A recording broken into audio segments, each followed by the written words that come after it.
Hello, Patriots. How are you doing? It is Sunday. It's absolutely dinging it down in Aberdeen, and I hope you are dry. I hope you're well, and I hope you've had a good weekend. I have been fighting for our identity like mad this weekend.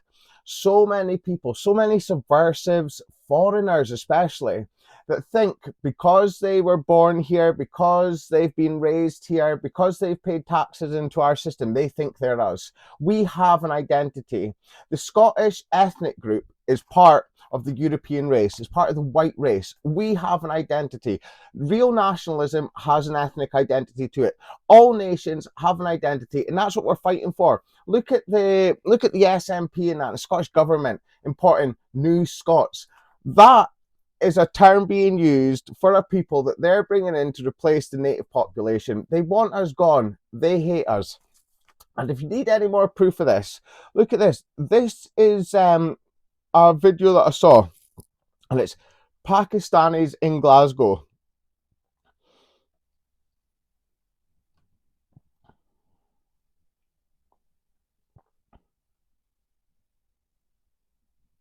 See, why do we allow this sort of stuff to go on in our streets? Like, there's police there and everything. All of those people should be remigrated. They're waving foreign flags, they're in foreign garb. They all need to go. They are not our people. Look at them all coming down there, man. Like, these are not our people. They have a homeland. Pakistan's their homeland, just like Hamza Yusuf. Just because you were born here does not mean you were one of us. But this is all like Hamza Yusuf, Anis Sanwar. These are all his people. They're all their people. They've all got to go. Like, if you're walking about Glasgow, you don't want to be seeing a load of brown people walking about like that. Everything that's gone on in our world since the early 2000s with the 7/7 bombings, all this, the grooming gangs, of course people are going to be adverse to having massive swarms of Pakistanis walking through the streets of Glasgow. But see what else I've got to watch for you here. This is Scotland as well. Look at this. This is them all getting all tribal, slapping their chest, man. We do not need these people. They obviously don't want to be here either. They hate us because no one. Look at them. They're just a bunch of big jelly bellies. Had to watch my language there because you know what YouTube's like. But is it any wonder that we've got all this going on when this right here, what I'm about to show you, is our First Minister? Look at this. This is a few minutes long, this video. Thank you very much. Just before I ask my question, I'd just say to Mr. Swinney, I think you've been put on the spot with a few individual cases today, which I think is a very difficult position for you, and I think you've handled that very sensitively. Anyway, moving on to my question, is following on from the previous question about the sex education resources, and I think your answer didn't actually face up to the content of the RSHP resources. I mean, just to go through a few of the things very, very quickly. I mean, right at the beginning of primary school, teaching that sex is assigned at birth and gender is a subjective factor. I think that's a very dangerous and confusing message for young people, and yet that's what's delivered to all children in Scottish schools. The sex education materials, I'm sorry to have to talk about these things, but this is what is being taught in schools. Masturbation is positively promoted in schools. In high schools, licking the anus. Remember that we are going live out here. This is okay. If this this is what's being taught in schools. If this is not suitable to talk about with a group of adults, how can it possibly be suitable to talk about in schools? Yes, on the internet. Yeah, that's fine. Right, so to continue, I'm not going to be stopped. So that's presented as a perfectly valid sexual practice. Anal sex is illustrated by a video of a banana being dipped into Nutella and then withdrawn. Pornography, Right, pornography. Good on this, man. By the way, I'm going to say here, this is what's been taught in schools. Pornography is not just taught about, viral it's again. positively promoted in these materials. He does a lot of It is work, positively promoted out as in something the drug rings in beneficial and Glasgow. helpful. Different genres of pornography are also recommended to pupils, such as, again, my question very soon. Please. I'm just referring to the resources. Mr. Swinney says he's watched them. I'm just pointing out what's in them.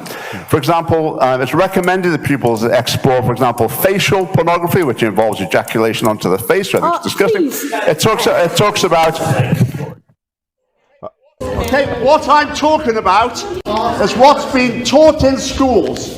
Exactly. And if I'm about to get to a question, if I haven't been silent, I'm trying to speak up on behalf of innocents and youth in our schools that's been corrupted by these materials. I will not be silenced. What's the question? And my question is... I'm not asking you to be silenced, but please. Well, where's the microphone then?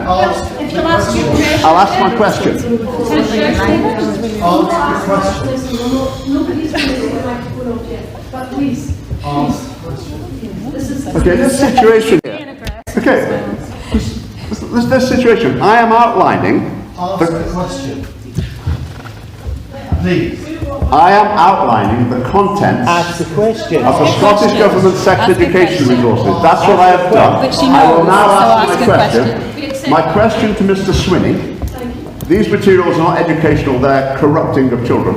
And my question is, having heard some of the detail of the content, I now invite you to re-endorse them, reaffirm your endorsement of them as you did earlier on.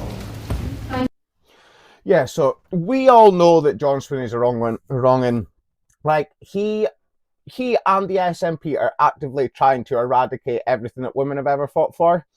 And while doing that, they're demonizing the men that want to defend women's rights. Like me, growing up playing rugby, you do not want men playing against women on a rugby pitch. The testosterone we have into our the testosterone we've got in our bodies makes us bigger, makes us faster, makes us stronger. Obviously, you're going to have some beast in women out there that are going to be stronger than some men in that.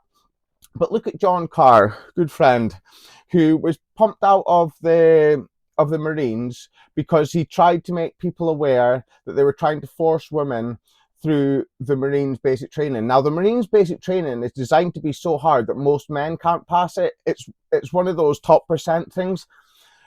So like women should not be getting forced through that, because you're going to damage their body, you're going to damage their skeletal structure, and it might affect them being able to have children. But back to this, John Swinney is trying to corrupt kids into being woke. We need to teach. We need to go back to boys being boys, girls being girls, and just letting kids be kids. Like, they keep bringing out all these new harassment laws because they're so afraid of people being offended. It's our human right to offend somebody, because if we don't like what they're saying, we should be allowed to rinse them. I said this the other day, anytime you use a term or use like a set of words and it hurts somebody's feelings and they try and silence you, they'll use a label. Labels are the easiest way to tear someone down, which is why you just have to wear these labels with pride. That's why when the BBC asked me what I thought about them across the road calling me a racist and a fascist, I was like, if standing up for our people in our ancestral homeland, fighting for our identity, fighting so that kids aren't getting groomed and taught to lick each other's bumholes, do you know? If I'm fighting against all this degeneracy, and that makes me a racist and a fascist, then you best believe I'm proud about it, do you know? Because I will fight to the end of our days so that our people are safe from not just outside influences, but from degenerates that are homegrown problems. Like, people want to say to us, like, oh, you think that when you get rid of all these migrants, all these foreigners, that all your problems are going to go away. No, we don't say that. We know that we have homegrown issues. But just like all these kids that have got autism and are being left without any support from schools, from social workers, they're not getting any help because all the money is being wasted on foreigners going in hotels and giving them free stuff, because they are a burden. They are a burden on our people. They breed at like 4 times the speed of our people. I don't even think that's an exaggeration. I actually think that might be an underestimate. We have to, like, labels, just wear them. Just wear them. They're going to use them anyway.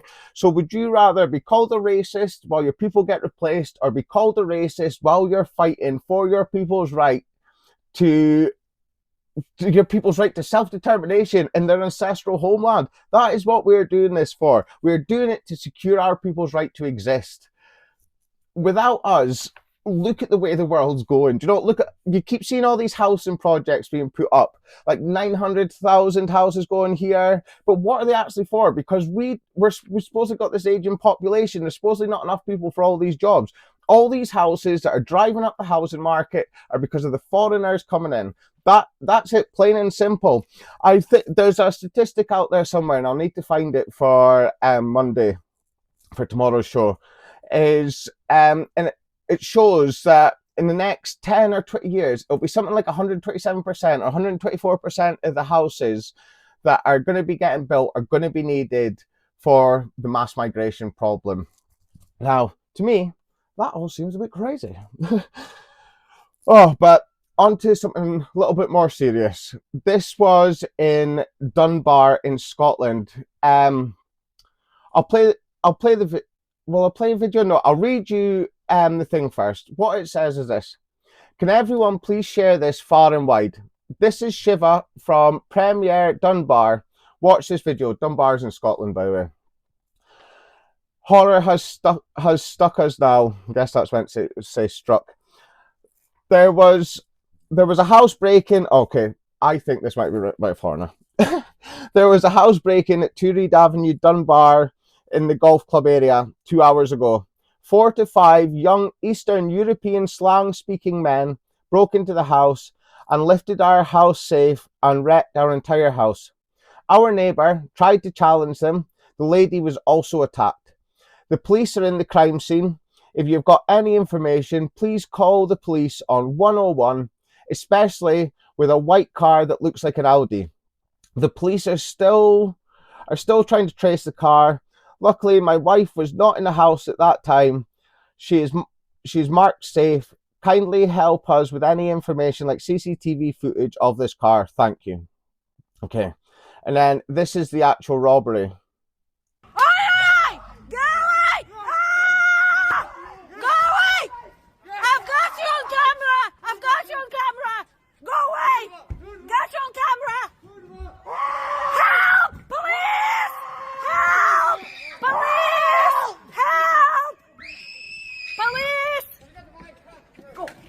Into the house.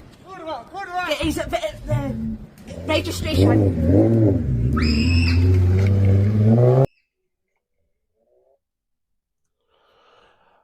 The fact that they knew that there was a safe in there, it sounds like it was a bit of an inside job, if we're being honest.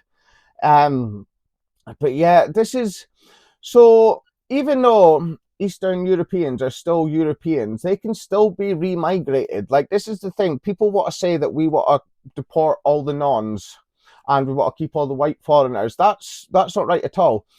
Polish people, Eastern Europeans, came here early 2000s, and they were given nothing that these third worlders are given, but they did graft. Like, they were really hard workers. But at the end of the day, we voted for Brexit because we didn't want this Eastern European migration. We didn't want migration, full stop. And then we voted for Brexit to stop getting these hard-working Eastern Europeans. And then we got all these third world foreigners. But this video, if these are Eastern Europeans that have done this, they should be remigrated. And so we should be remigrating all dangers in our society. Do you know, it doesn't matter where they come from. Like, I was asked by Mark Daly, he says, oh, he's got a grandparent that's Irish. Does that mean that he could be remigrated? Why would the state not use any option they have to get rid of you if you don't belong here and you're a detriment to society? Like, the age of tolerance is well and truly over. We're in generation remigration now.